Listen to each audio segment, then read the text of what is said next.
علیہ وسلم سے پیشکش کرو، اگر عرب کی عمارت سرداری چاہیے تو اس کو دے دیں گے ہم، اگر مالداری چاہیے تو وہ بھی دے دیں گے، یا کسی بڑے خاندان میں شادی کی طلب ہے تو وہ بھی دے دیں گے۔ عتبہ پہنچتا ہے علیہ السلام کے بعد حضور صلی اللہ علیہ وسلم سے عرض کرتا ہے محمد صلی اللہ علیہ وسلم مجھے بڑی ہمدردی ہے آپ سے، میں آپ کا بڑا خیر خواہ ہوں، دنیا میں کوئی آپ کا اتنا خیر خواہ نہیں جتنا میں بڑا درد لے کر آیا ہوں آپ کے پاس، اگر آپ کو عرب کی سرداری چاہیے تو وہ ہمیں منظور ہے، عرب کے سرداروں نے مجھے بھیجا ہے آپ کے پاس، اگر آپ کو دولت چاہیے تو دولت کا ہم پار لگا دیں گے، اور اگر آپ کو کسی بڑے گھرانے میں شادی چاہیے تو اچھی سے اچھی لڑکی سے، بڑے گھرانے کی لڑکی سے آپ کی شادی کرا دیں گے۔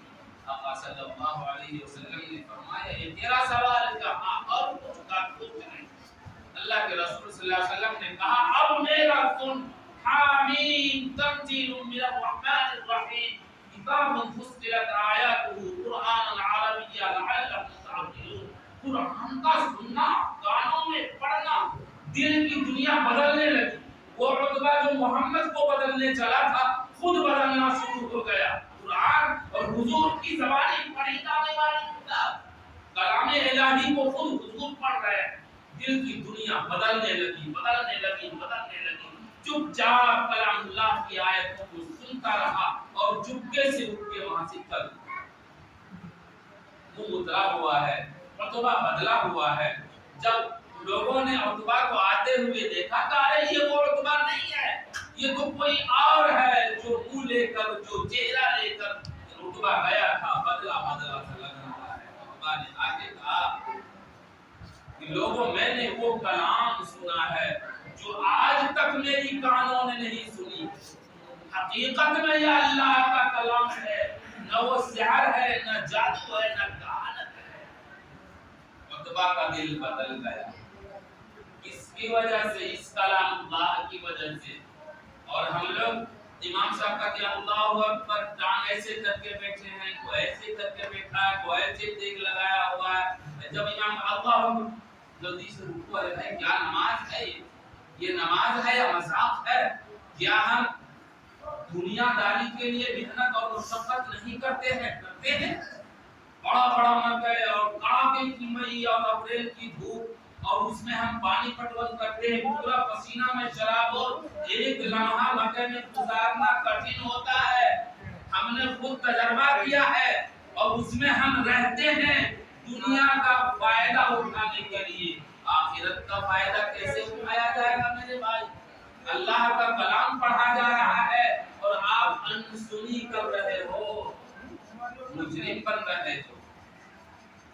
تو پہلے دوسری مہمان کر کر آئے، ان کو پتا چلا ایک نیا دین آیا ہے عرب، ایک نیا دین آیا ہے عرب میں، تماشا دیکھنے کے غرض سے آ گئے، عرب مکہ آ گئے۔ اتفاقاً لوگوں نے ان کو بہت سمجھایا، دیکھو ایک محمد نبی انسان ہے، اس کے قریب مت جانا، تو دوستی وہ جادوگر ہے، اگر تم نے اس کا مقابلہ کر لیا، آمنے سامنے ہو گئے تو پھر تیرا دل اسی کی طرف مائل ہو جائے گا، تو پہلے بچ کے رہنا اس سے۔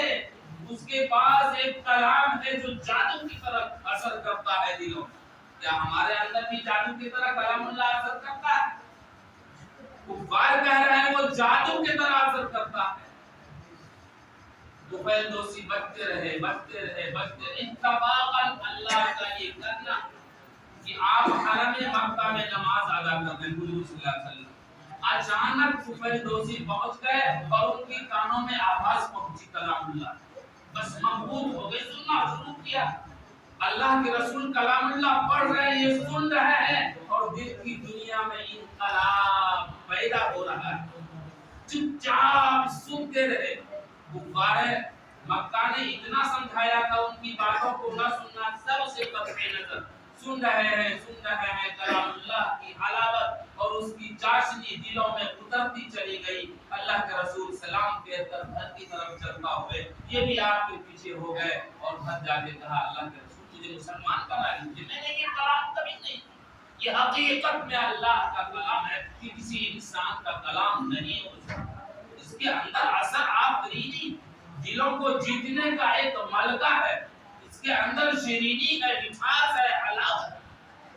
دوسری کلام اللہ کو ہمارے نوجوان سنتے ہیں، اگر 40 منٹ 50 منٹ لگ گیا ایک پارہ پڑھنے میں امام صاحب کا جلدی، اگر سوا گھنٹہ لگ گیا تو ایک کے سب بچے، دوسرا سب، تیسرا، چوتھا سب کیوں؟ امام صاحب بہت دیر لگاتا پڑھنے. آخرت کو بنانے کی فکر کرنا ہے ہمیں. جب ہم اس کلام اللہ کا حق ادا کریں گے، عظمت کے ساتھ مسجد میں آئے اور اعتکاف کی نیت کر لیے، اللہ کا گھر ہے، اے رب میں تجھے تو کبھی تیرے گھر میں آنا میسر نہیں، 5 وقت میں کبھی کبھی 1-2 وقت آ جاتا ہوں، بس اعتکاف کی نیت کر کے بیٹھ گئے، ذکر میں لگ گئے، سبحان اللہ، الحمدللہ، اللہ اکبر. ہم لوگ کوٹلی گپ کا گھر سے اٹھا کے لاتے مسجد، سب کوٹلی یہیں پہ کھلے، کوئی ادھر کھڑا ہے، کوئی ادھر کھڑا ہے، کوئی وہاں، پورا ایک کوہرام مچا ہوا ہے. یہ قرب قیامت کی علامت ہے. قیامت کے نشانیوں میں سے ایک نشانی یہ ہے کہ مسجدوں میں شور بپا، لوگ نماز میں مشغول کم رہنے کے بعد زیادہ کریں.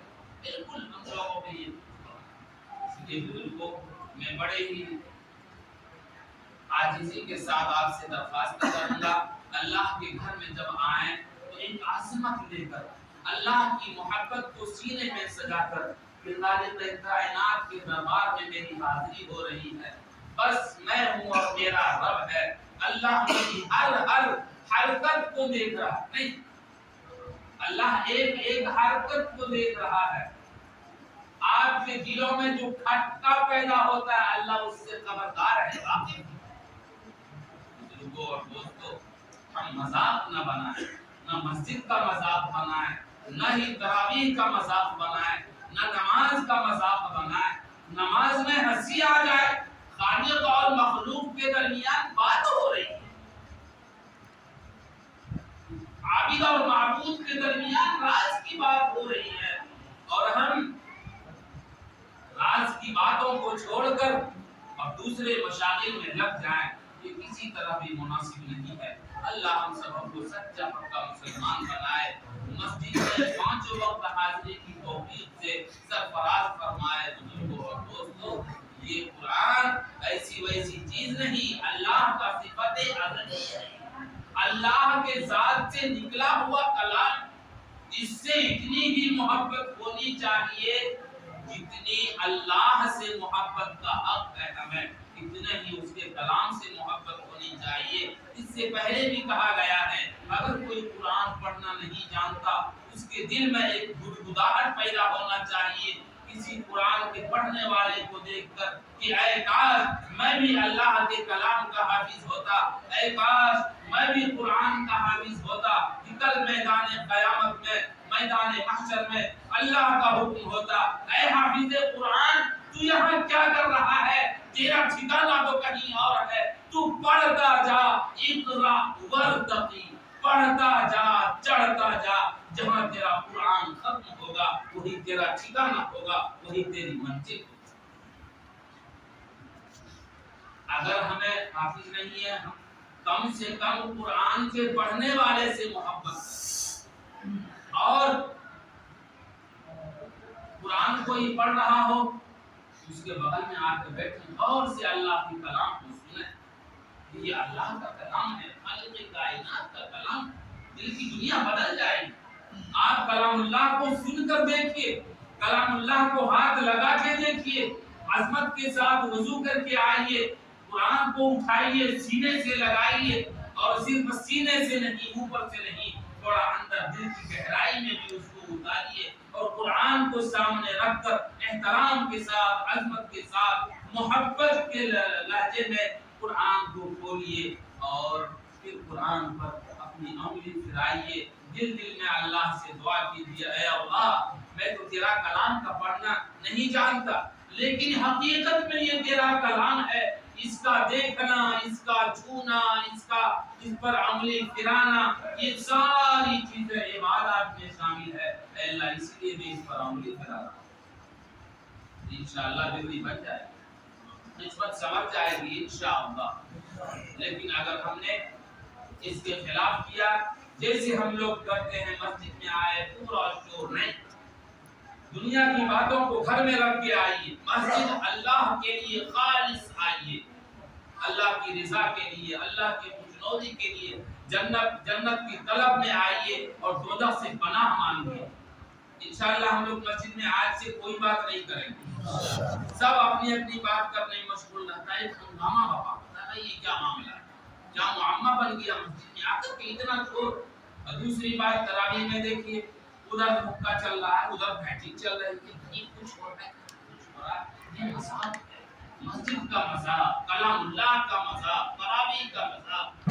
وہ جو آپ کے لیے سفارش کرے گا اللہ کے دربار میں اور سفارشی بن کر آپ کو جنت میں داخل کروائے گا، اس کا مذاق اڑا۔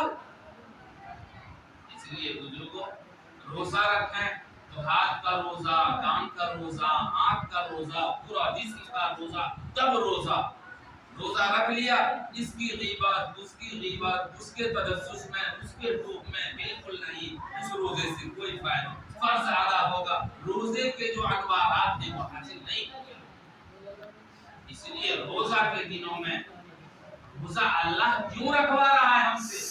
اللہ اپنا قریبی بنانا چاہتا ہے بندوں کو، اللہ بندوں کو ہرا سونا بنانا چاہتا ہے کہ ہم نے جو یہ جنت بنائی ہے، رمضان میں قرب الہی کی مسافت کو بڑھا کر، مسافت کی رفتار کو بڑھا کر، اللہ ایک رات میں جگوا کر 83 سال کا ثواب عطا کر رہا ہے، اللہ ایک فرض ادا کروا کر 70 فرض کا ثواب دے رہا ہے، اللہ ایک سنت ادا کرنے پر فرض کا ثواب دے رہا ہے۔ اور اگر کوئی ایک روزے دار کو افطاری کرائے، کھانا نہیں، صرف ایک گھونٹ پانی پلائے یا ایک کھجور کھلائے، تو جتنا ثواب روزہ رکھنے والے کو ہے اتنا ہی ثواب اللہ تعالیٰ اس روزہ قربانے والے کو بھی عطا کرے گا۔ رحمت حق بہانہ بھی جو ہے، اللہ کی رحمت تو بہانہ چاہتی ہے کہ میرا بندہ کسی طریقے سے جنتی ہو جائے،